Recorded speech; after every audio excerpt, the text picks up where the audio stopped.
السلام علیکم ورحمۃ اللہ وبرکاتہ۔ محترم ناظرین، آج کا ہمارا موضوع ہے 7 ہلاکت خیز چیزیں۔ سب سے پہلی چیز پیارے نبی صلی اللہ علیہ وسلم نے بتلائی جو انسان کے تمام اعمال کو رائگاں کر دیتی ہے، الشرک باللہ، اللہ کے ساتھ شرک، کیونکہ شرک سب سے بڑا گناہ ہے۔ وَمَن يُشْرِكْ بِاللَّهِ فَقَدْ حَرَّمَ اللَّهُ عَلَيْهِ الْجَنَّةَ، جو اللہ کے ساتھ شرک کرے گا اللہ تعالیٰ اس پر جنت کو حرام قرار دے دیتا ہے۔ ان الشرک لظلم عظیم کہا گیا ہے قرآن میں، شرک سب سے بڑا ظلم ہے، تو لہٰذا اپنے آپ کو شرک سے محفوظ رکھیں۔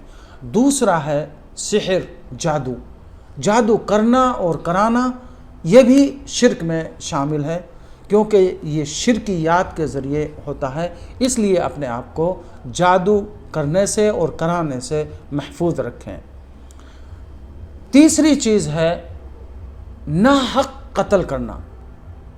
من قتل نفسا بغیر نفس او فساد کانما قتل الناس جميعا، جس نے ناحق کسی کو قتل کیا تو گویا کہ اس نے تمام انسانیت کا قتل کر دیا، اس لیے ناحق کسی کا قتل کرنا بہت بڑا جرم اور گناہ ہے جو آپ کے اعمال کو تباہ اور برباد کر دیتا ہے۔ تیسری چیز ہے چوتھی اکل الربا، سود کھانا کے تعلق سے اللہ رب العالمین نے قرآن کریم میں بہت زیادہ تنبیہ فرمائی ہیں، اس لیے سود سے بھی اپنے آپ کو بچا کر رکھیں۔ اور پانچویں چیز ہے اکل مال الیتیم، یتیم کا مال کھانا، یہ بھی بڑا گناہ ہے، اس کے تعلق سے اللہ رب العالمین نے تنبیہ فرمائی ہے کہ یتیموں کے مال کھانے والوں کے اعمال بھی رائگاں ہو جاتے ہیں۔ اور چھٹا گناہ ہے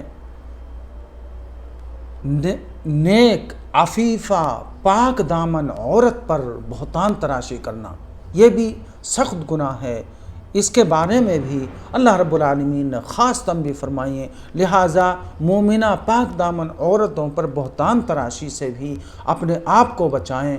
اور 7واں گناہ ہے میدان جنگ میں جب اسلام اور کفر کی جنگ ہو رہی ہو تو باطل کے مقابلے میں مسلمانوں کو چھوڑ کر بھاگ جانا، میدان جنگ سے پیٹھ پھیر لینا، یہ بھی بڑا گناہ ہے۔